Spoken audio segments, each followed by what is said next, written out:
تو بہت ساری خواتین، مطلب بہت سارے گروپ نہیں ہے، اس سے کوئی یہ کانسیپٹ نہ لے کہ میں کوئی پراپرلی کوئی اس طرح کا بڑا کام کر رہی ہوں جس میں بہت سارے گروپ رن کر رہی ہوں. میرا مین کام یہی ہے جو یہ ورڈ ٹو ورڈ میتھڈ پہ میں تفسیر بنا کے پوسٹ کرتی ہوں. میرا مین کام بہرحال یہی ہے. تو اس گروپ میں ایسا ہوتا ہے جب کسی آیت کا حفظ شروع ہوتا ہے تو کافی سارے لوگ پارٹیسپیٹ کرتے ہیں، پھر چھٹ جاتے ہیں اس میں سے. تو یہ چیز میں بار بار ایکسپیرینس کرتی ہوں، تو قرآن کی آیات مجھے یاد آتی ہیں. ابھی سورہ سجدہ کا حفظ ہم نے شروع کیا ہوا تھا اور کافی سارے لوگ تھے، لیکن آپ دیکھیں کہ اس میں غالباً 7-8 لوگ ہیں. کل آخری آیت اس کی پوسٹ ہوئی ہے، 30ویں آیت، تو 7-8 لوگ ہیں جو حفظ مکمل کر سکیں. تو اللہ رب العزت ہمیں آزماتے ہیں. اس میں اب سارے جو رہ گئے اس کا یہ مطلب نہیں کہ سارے ہی نااہل تھے، کوئی کسی اور جگہ کچھ کر رہا ہوگا، اینڈ ممکن ہے اس کی کوئی اللہ کو راضی کرنے کے لیے دوسری مصروفیت ہو جسے اس نے اوپر رکھا ہوا ہو اور اس والی مصروفیت کو تھوڑا نیچے کیا ہوا ہو. تو ضروری نہیں کہ گروپ کے باقی سارے لوگ نااہل ہیں، ایسا نہیں ہے. لیکن بہرحال ہم سب اپنے گریبانوں میں جھانکیں تو ہمیں پتہ چل جائے گی اپنی حقیقت. وما کان اللہ، اور نہیں ہے اللہ تعالیٰ، لیطلعکم، کہ آگاہ کرے تم کو. مطلع کرنا کہتے ہیں نا، اسی سے یہ لفظ ہے کہ آگاہ کر دے تم کو، علی الغیب، غیب پر. تو یہ اللہ کی سنتیں بتائی جا رہی ہیں، اللہ کا طریقہ بتایا جا رہا ہے. پہلا طریقہ کیا ہے کہ اللہ رب العزت ضرور آزمائش ڈالیں گے، ضرور چھٹائی ہوگی، ضرور الگ کیا جائے گا. اور دوسرا طریقہ اللہ کا کیا ہے، دوسری سنت کیا ہے کہ اللہ رب العزت غیب نہیں بتاتے ہر کسی کو. وَلَٰكِنَّ اللَّهَ يَجْتَبِي مِن رُسُلِهِ، لیکن اللہ تعالیٰ یجتبی، اجتبا، چن لیتا ہے اپنے رسولوں میں سے. جیسے محمد صلی اللہ علیہ وسلم کے نام کے ساتھ آتا ہے نا، محمد مجتبی، محمد صلی اللہ علیہ وسلم جو چنے ہوئے ہیں. تو اللہ رب العزت چن لیتا ہے اپنے رسولوں میں سے من یشاء، جس کو چاہتا ہے. یعنی اللہ اپنے رسولوں میں سے جس کو جتنی غیب کی خبر دینا چاہتا ہے اتنی غیب کی خبر دے دیتا ہے. جیسے محمد صلی اللہ علیہ وسلم کو جنت بھی دکھائی گئی، جہنم بھی دکھائی گئی، جہنم کے عذاب بھی دکھائے گئے. فیوچر میں بھی کوئی چیزیں تھی جو آپ صلی اللہ علیہ وسلم کو دکھائی گئی کہ فلاں قیصر فتح ہو جائے گا، کسرا فتح ہو جائے گا.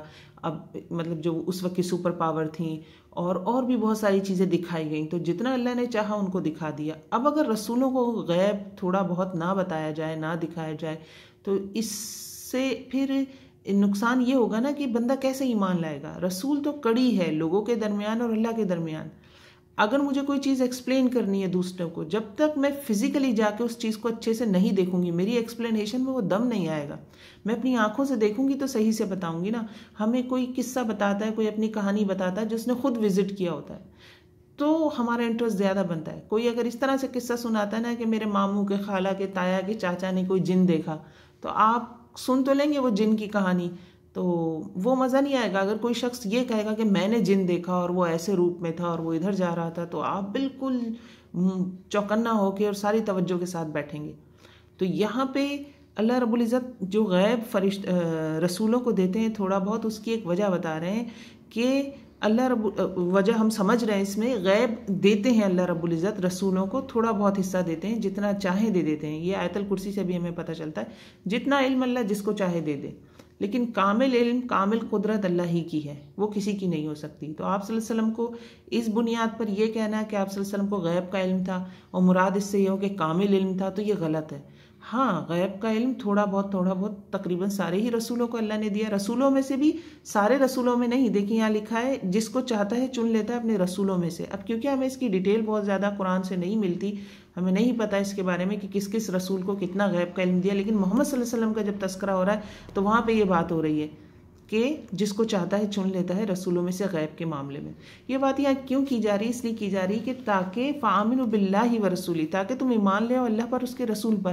مراد اس کے یہ ہے کہ جو رسول تمہیں کہتا ہے وہ کر لو. وہ خود اپنے پاس سے نہیں کہہ رہا، اللہ کی جانب سے محمد صلی اللہ علیہ وسلم کو انسٹرکشنز دی گئی ہیں، وہ اس حوالے سے تمہیں انسٹرکشنز دے رہے ہیں، تو تم ان کی بات مان لو. اور یہ بات مان لینا کیسے ہے؟ جیسے کہ اللہ پر ایمان لے آئے اور اس کے رسول پر ایمان لے آئے.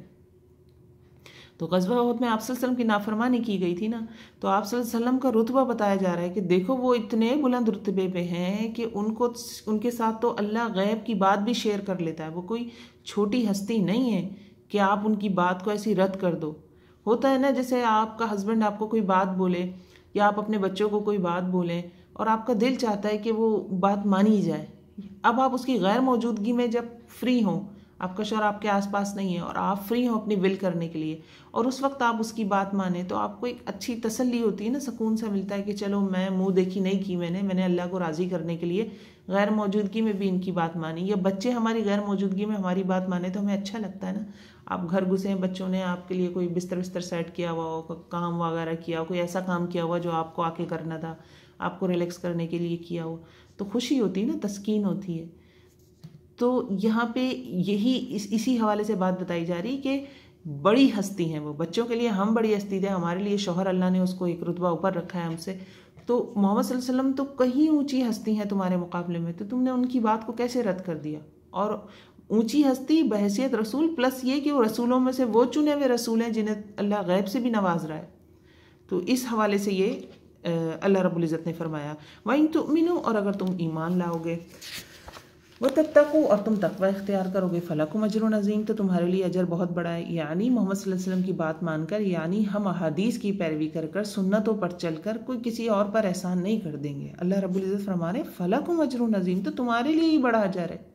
یعنی تم کرو گے 5 منٹ کی محنت، میں تمہیں دے رہا ہوں 50,000 سال جتنا ثواب۔ اجر عظیم، بڑا، عظیم۔ اب یہ میں نے ایک مثال دی ہے، اب اللہ ہی جانتا ہے کہ کتنا اجر ملنا ہے۔ دنیا کی زندگی تو بہت چھوٹی ہے نا، آخرت کتنی بڑی ہے۔ دیکھیں، نہ ختم ہونے والی زندگی جنت میں، تو نہ ختم ہونے والی عبادت دنیا میں ہم کرتے نہیں کرتے، چھوٹی سی زندگی ہے آخرت کے مقابلے میں، اور پھر اس کے بدلے اس زندگی میں بھی سارا ٹائم تو ہم اللہ کی عبادت نہیں کرتے رہتے نا، تو کچھ وقت کرتے ہیں، کچھ وقت نہیں کرتے۔ کبھی نماز پڑھیے، روزے بھی مہینے میں، سال میں ایک دفعہ رکھ رہے ہیں، دوسری سا بھی آپ حساب لگا سکتے ہیں، میں کیا اس کو مزید ایکسپلین کروں۔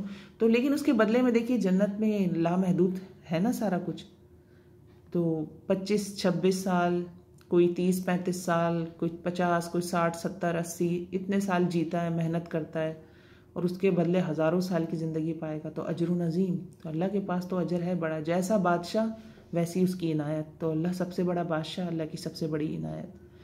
تو یہاں ہمیں یہ چیز پتہ چل رہی ہے، جو سمجھنے والی بات ہے وہ یہ ہے کہ آزمائشوں پہ گھبرانا نہیں چاہیے، بالکل پریشان نہیں ہونا چاہیے۔